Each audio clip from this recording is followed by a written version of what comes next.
Welcome to Sniper's Rest. Sniper's Rest is the last best rest stop in the here and there, the place between where you're coming from and where you're going.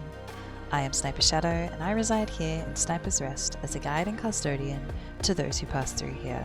I visit the worlds within the multiverse often, but I am always here to guide and care for travelers such as yourself that pass through the here and there. Welcome, my friend. I'm glad to see you are well. Please sit down and I'll get your usual. No? Something different. Alright, you take a rest here and I'll find you something just right for your current mood. Today we continue reading a series of short stories by H.P. Lovecraft. We began The Dreams in the Witch House last week, and Gilman was having quite a time with his dreams, convinced it was a simple fever. He pushes on, so let's see what today brings. Gilman did not report his fever to the doctor, for he knew he could not pass the examinations if ordered to the college infirmary, where every moment was needed for cramming. As it was, he failed in Calculus D and Advanced General Psychology, though not without the hope of making up lost ground before the end of term. It was in March, when the fresh element entered his lighter preliminary dreaming, and the nightmare shape of Brown Jenkin began to be companioned by the nebulous blur which grew more and more to resemble a bent old woman. This addition disturbed him more than he could account for, but finally he decided that it was an ancient crone whom he had twice actually encountered in the dark tangle of lanes near the abandoned wharves. On those occasions, the evil, sardonic, and seemingly unmotivated stare of the bedlam had set him almost shivering, especially the first time, when an overgrown rat darting across the shadowed mouth of a neighboring alley had made him think irrationally of Brown Jenkin. Now he reflected, those nervous fears were being mirrored in his disordered dreams. That the influence of the old house was unwholesome he could not deny, but traces of his early morbid interest still held him there. He argued that the fever alone was responsible for his nightly fantasies, and that when the touch abated he would be free from the monstrous visions. Those visions, however, were of abhorrent vividness and convincingness, and whenever he awaked, he restrained a vague sense of having undergone much more than he remembered. He was hideously sure that in unrecalled dreams he had talked with both Brown Jenkin and the old woman, and that they had been urging him to go somewhere with them, and to meet a third being of greater potency. Towards the end of March he began to pick up in his mathematics, though other studies bothered him increasingly. He was getting an intuitive knack for solving Riemann equations, and astonished Professor Upham by his comprehension of fourth-dimensional and other problems which had floored all the rest of the class. One afternoon there was a discussion of possible freakish curvatures in space and of theoretical points of approach or even contact between our part of the cosmos and various other regions as distant as the farthest stars, or the transgalactic gulfs themselves, or even as fabulously remote as the tentatively conceivable cosmic units beyond the whole Einsteinian space-time continuum.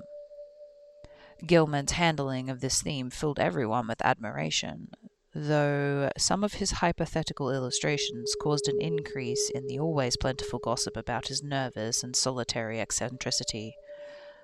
What made the students shake their heads was his sober theory that a man might, given the mathematical knowledge, admittedly beyond all likelihood of human acquirement, step deliberately from Earth into any other celestial body which might lie at one of an infinity of specific points in the cosmic pattern. Such a step, he said, would require only two stages. First, a passage out of the three-dimensional sphere we know, and second, a passage back to the three-dimensional sphere at another point, perhaps one of the infinite remoteness. That this could be accomplished without loss of life was in many cases conceivable, and being from any part of three-dimensional space could probably survive in the fourth dimension, and its survival of a second stage would depend on what alien part of three-dimensional space it might select for its re-entry. Denizens of some planets might be able to live on certain others, even planets belonging to other galaxies, or to similar multidimensional spaces of other space-time continua. Though, of course, there must be vast numbers of mutually uninhabitable and even though mathematically juxtapositioned bodies or zones of space. It was also possible that the inhabitants of a given dimensional realm could survive entry to many unknown and incomprehensible realms of additional or indefinitely multiplied dimensions, be they within or outside the given space-time continuum, and that the converse would likewise be true. This was a matter for speculation, though one could be fairly certain that a type of mutation involved for a passage from any given dimensional plane to the next higher plane would not be destructive of biological integrity, as we understand it. Gilman could not be very clear about his reasons for this last assumption, but his haziness here was more than overbalanced by his clearness on other complex points. Professor Upham especially liked his demonstration of the kinship of higher mathematics to certain phases of magical lore transmitted down the ages from ineffable antiquity, human or pre-human, whose knowledge of the cosmos and its laws was greater than ours. Around the 1st of April, Gilman worried considerably because his slow fever did not abate. He was also troubled by what some of his fellow lodgers said about his sleepwalking. It seemed that he was often absent from his bed, and that the creaking of his floor at certain hours of the night was remarked by the man in the room below. This fellow also spoke of hearing the tread of shod feet in the night, but Gilman was sure he must have been mistaken in this, since shoes as well as other apparel were always precisely in place in the morning. One could develop all sorts of aural delusions in this morbid old house, for not Gilman himself, even in daylight, now feels certain that noises other than rat-scratchings came from the black voids beyond the slanting wall and above the slanting ceiling. His pathologically sensitive ears began to listen for faint footfalls in the immemorially sealed loft overhead, and sometimes the illusion of such things was agonizingly realistic. However, he knew that he had actually become a somnambulist, for twice at night his room had been found vacant, though all of his clothing was in place. Of this he had been assured by Frank Elwood, one fellow student whose poverty forced him into the room in this squalid and unpopular house. Elwood had been studying in the small hours, and had come up for help on a differential equation, only to find Gilman absent. It had been rather presumptuous of him to open the unlocked door after knocking had failed to rouse a response, but he had needed help very badly, and thought that his host would not mind a gentle prodding awake. On neither occasion, though, had Gilman been there, and when told of the matter he wondered where he could have been wandering, barefoot, with only his nightclothes on. He resolved to investigate the matter if reports of his sleepwalking continued, and thought of sprinkling the floor of the corridor to see where his footsteps might lead. The door was the only conceivable egress, for there was no possible foothold outside the narrow window. As April advanced, Gilman's fever-shaped ears were disturbed by the whining prayers of a superstitious loom-fixer named Joe Malkowicz, who had a room on the ground floor. Malkowicz had told long, rambling stories about the ghost of old Keziah and the furry, sharp-fanged nuzzling thing, and had said he was so badly haunted at times that only his silver crucifix, given to him for the purpose by a father of a church, could bring him relief. Now he was praying because the witch's Sabbath was drawing near. May Eve was Walpurgis night, when hell's blackest evil roamed the earth, and all slaves of Satan gathered for nameless rites and deeds. It was always a very bad time in Arkham, even though the fine folks up in Miskatonic Avenue and High and Stallston Streets pretended to know nothing about it. There would be bad doings. A child or two would probably be missing. Joe knew about such things, for his grandmother in the old country had heard tales from her grandmother. It was wise to pray and count one's beads at this season.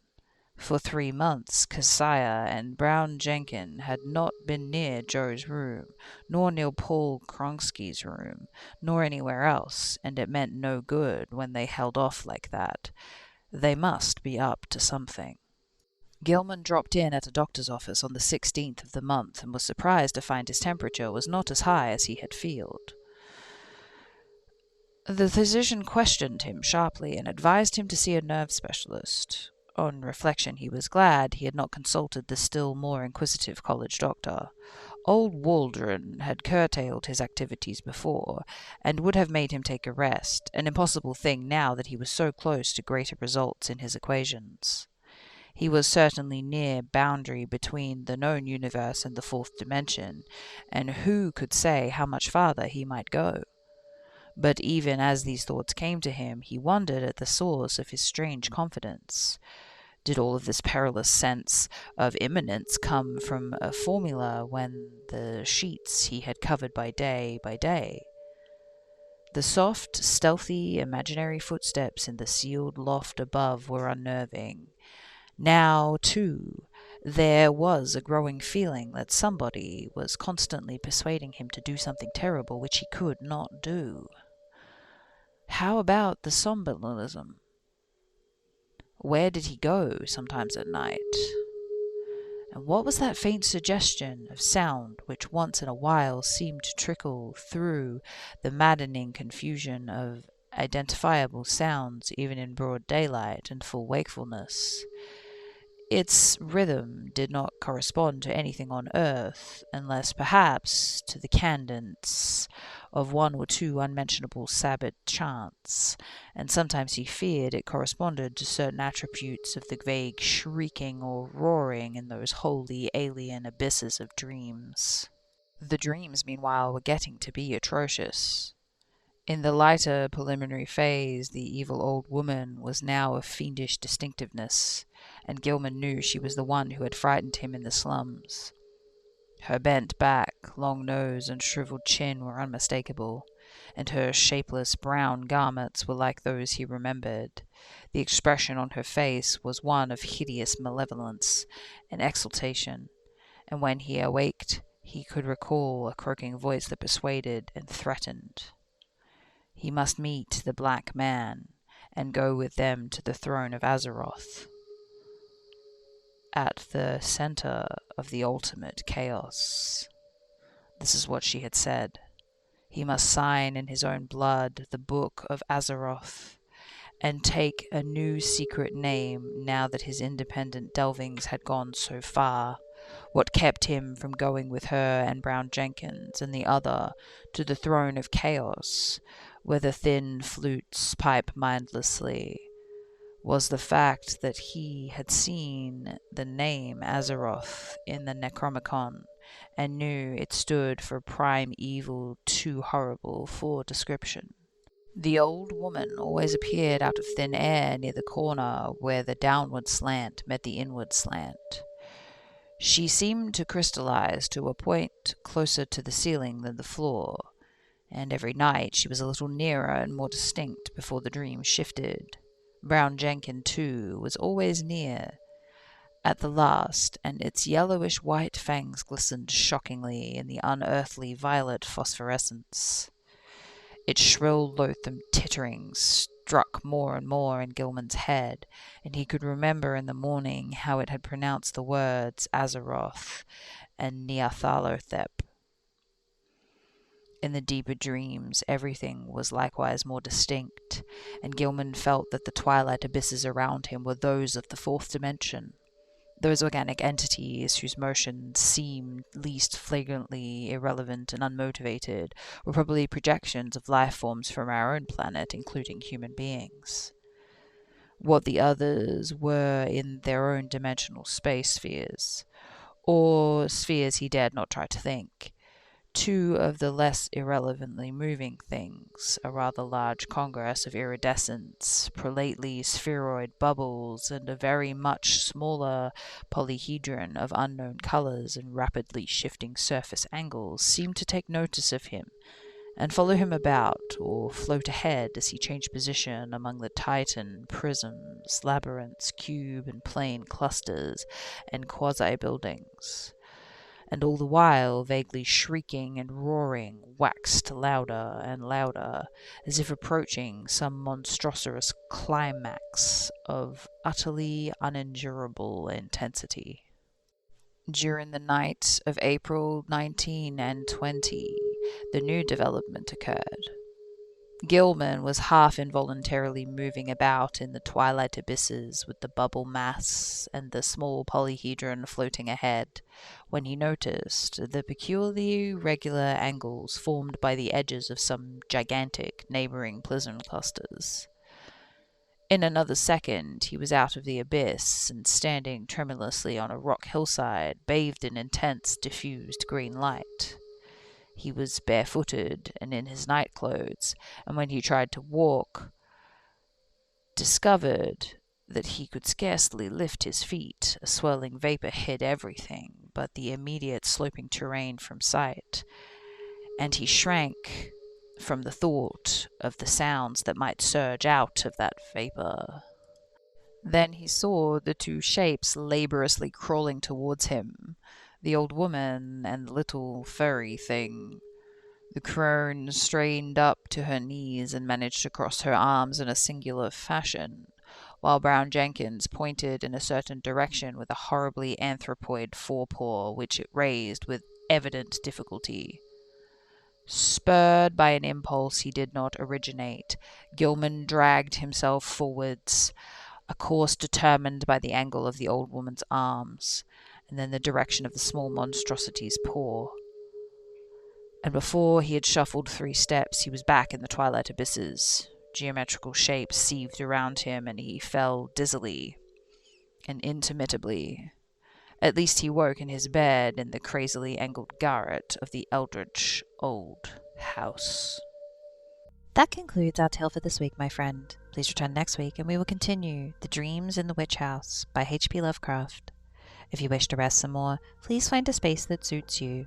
Whether you curl up by the fire, partake in some food and beverages in our kitchen, take a nap in one of our many rooms, or take a stroll around the garden, please know you are always welcome at Sniper's Rest, my friend. If you are continuing your journey, the multiverse has several fun places for you to visit this week. To the north, you're a security specialist. You safeguard company secrets, the secrets of a biotechnology firm. When every scientist you're supposed to protect mysteriously dies, it's up to you to figure out what happened. Everything you know is about to change. To the west, an island castle with a mysterious religious group. One warrior is sent out to eliminate all demons. Little does he know, not all demons are bad folks, and not everything is as black and white as the Order has taught him to believe. To the east, you travel the world, discovering ruins and sharing those findings with the world. There's a notebook you found on your latest dig site. It's in your handwriting, but you never wrote it. Time to find out why. And if you're making your own way out there, good luck, my friend, wherever you end up, wherever you come from, and wherever you're going. Thank you for spending some time here with us at Sniper's Rest. Remember to take care of yourself, be kind to others, hydrate, take a moment to look out into the world and marvel at how incredible it all is. How incredible you are, friend. Until next time, please take care on your way.